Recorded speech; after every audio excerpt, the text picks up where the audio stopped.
Okay, so after missing 1 week of the newsletter because I was in the Masamara and I chose to be in the moment with my guests rather than sit behind a computer, which I think is cool, a quick recap on newsletter number 46. Now, the first thing I wrote about was neuroplasticity, and this is the brain's capacity to continue growing and evolving in response to life experiences. One of the things for me that hit home a couple of months ago is that we get older. I still think I'm bulletproof. I still think I'm 25 and I can do anything. I still think I can do anything, but that's a different story. The reality, though, is our brain gets older, and things like alcohol, lack of exercise, bad sleep affects this.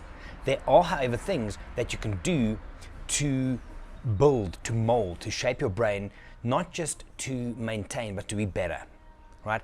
And in my newsletter here, I wrote, in addition to the improvements and advantages mentioned in the newsletter, some of the other ways your brain can benefit from neuroplasticity: recovery from brain events, recovery from traumatic brain injuries, ability to rewire the functions of your brain. Do you understand how important that is? As we get older, how can you not want that? Enhanced memory abilities, wide range of enhanced cognitive abilities, more effective learning, useful in the treatment of anxiety and depression. It plays a role in managing chronic pain, plays a role in treating ADHD and OCD. So for us, the brain, we don't pay attention to it. We go to the gym, we lift weights, we get running shoes, we hit the road and we run. But we don't pay attention to the brain. There's a lot of things that you can do. And go and read the newsletter. I'll put the link again in the description here.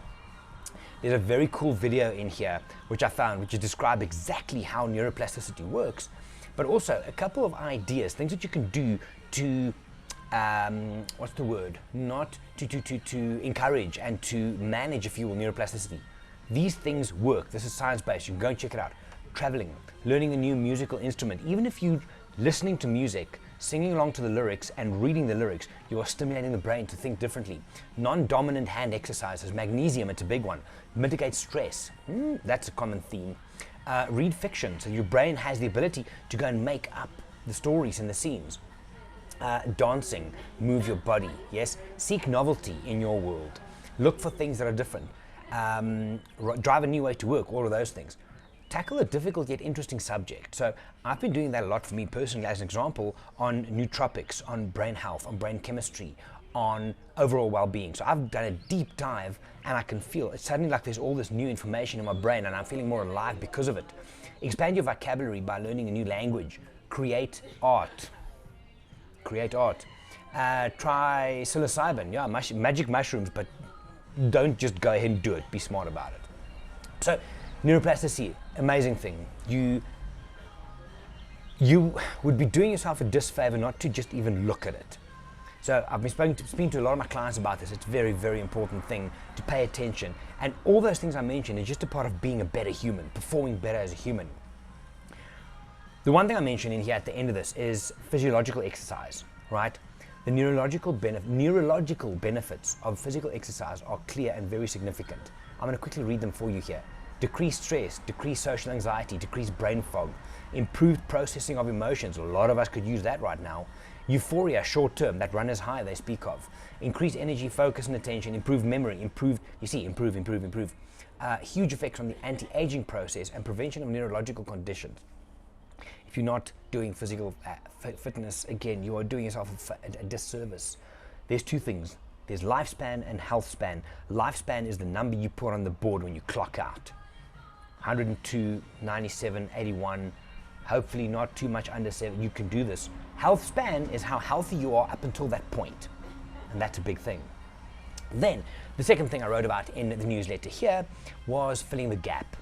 Now, the story is an exercise I do with some of my clients, but I'll give it to you very quickly. Imagine for yourself, you're walking in the street, right? And on the other side of the street coming towards you, you see someone that you know. You wave, and they just walk past you. What's the first thing that you think? Do you think, fuck, what an idiot? Do you think, oh my goodness, what did I do now that he didn't want to wave back at me? Do you worry that maybe he didn't see you? Every person reacts differently. Some of the emotions that could come out of this is worried, intrigued, anger, sadness, concern, maybe indifference. It's like, whatever, I'll chat to him later, right? But each of us has a different response to this. Every one of us. And then your brain starts filling the gaps. And this is the point. Filling the gaps is your brain's way of completing the story. Our brain likes stories. So he doesn't wave back. Your brain says, oh, this is why. Then we go back and we think, shit, last time I spoke to this person, they did act a bit strange, and then overthinking starts, right? In life, and if you're aware of your brain filling the gaps, you're going to be in such a much better situation to manage life. Instead of making things up and then running with it, question yourself, right? Because the event that happened is the reality. Your brain's interpretation thereof is an emotional reality. They are not always the same thing. Very, very big thing.